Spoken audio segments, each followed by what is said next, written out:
quand j'ai évoqué Saint-Pierre, c'était pas pour créer une rivalité entre les deux Non, il communes. n'y en a pas. Mais justement, à y regarder de plus près, vous avez un parcours un petit peu identique avec le nouveau maire de Saint-Pierre, David Lorion. Tous les deux, vous avez pris un mandat en cours de route. Oui, Et puis, vous êtes deux communes voisines. oui. Est-ce qu'il y a des projets qui peuvent être communs entre les deux communes? Oh, mais c'est une évidence. Nous avons plein de points communs, David Lorion et moi.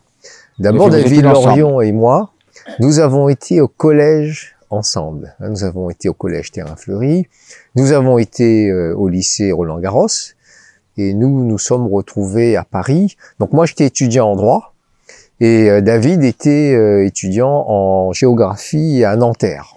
Donc on se retrouvait régulièrement on fait un peu la fête dans Paris. Et on s'est toujours retrouvé. Lui, quand il était élu à la mairie de Saint-Pierre, moi-même, j'étais loin d'imaginer un jour que je serais maire du Tampon.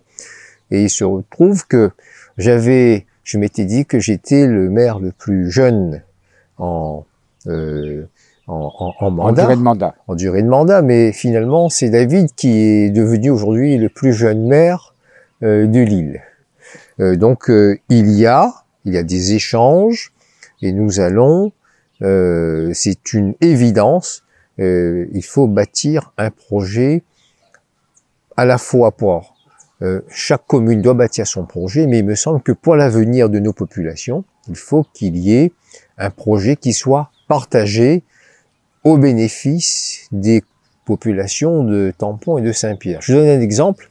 Vous voyez notre parc des Palmiers. Le parc des Palmiers qui est situé au Tampon. Eh bien, j'ai le plaisir de retrouver beaucoup de Saint-Pierrois qui viennent prendre un bol d'air frais au parc des Palmiers. Mais il y a aussi des Tamponnais qui partent prendre piquer une tête dans l'eau sur la plage de Saint-Pierre. Alors, vous voyez, on a des choses à mettre en place ensemble. Je pensais que vous alliez prendre un autre exemple. Parce que je sais que vous ambitionnez de faire un téléphérique au Tampon. Oui. Et ce téléphérique, ben vous êtes maire du Tampon, vous ne pouvez pas aller au-delà des frontières du Tampon. Oui. Mais peut-être que ça peut se prolonger, ce téléphérique. Oui. Le maire du Tampon, et en cela, avec le président de la CASUD, Jacques Waro, qui est mon premier adjoint. Et moi, je suis...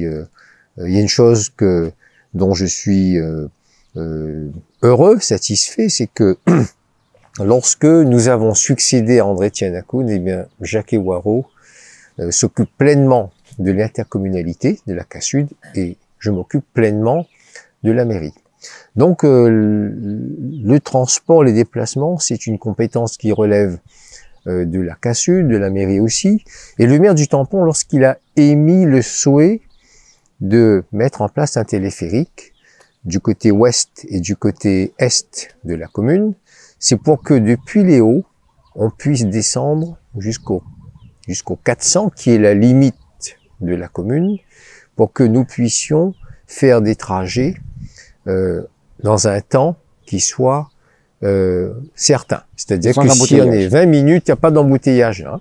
Mais évidemment, le maire du Tampon ne peut que regarder les limites de sa commune. Mais ce téléphérique, il faut qu'il aille jusqu'à Saint-Pierre. Saint-Pierre, où ça? Moi, j'aimerais que ça aille jusqu'au bord de la plage. Comme ça, quand on vit sur le Tampon, on vit descendre là-bas. Vous pouvez descendre en maillot de bain et puis vous piquez une tête, vous remontez au Tampon tranquille. Voyez-vous? Ben, c'est vers ça. Donc, il faut que le maire de Saint-Pierre lui-même, il dise que depuis les 400, côté Saint-Pierre jusqu'à Saint-Pierre, nous prolongions ce téléphérique.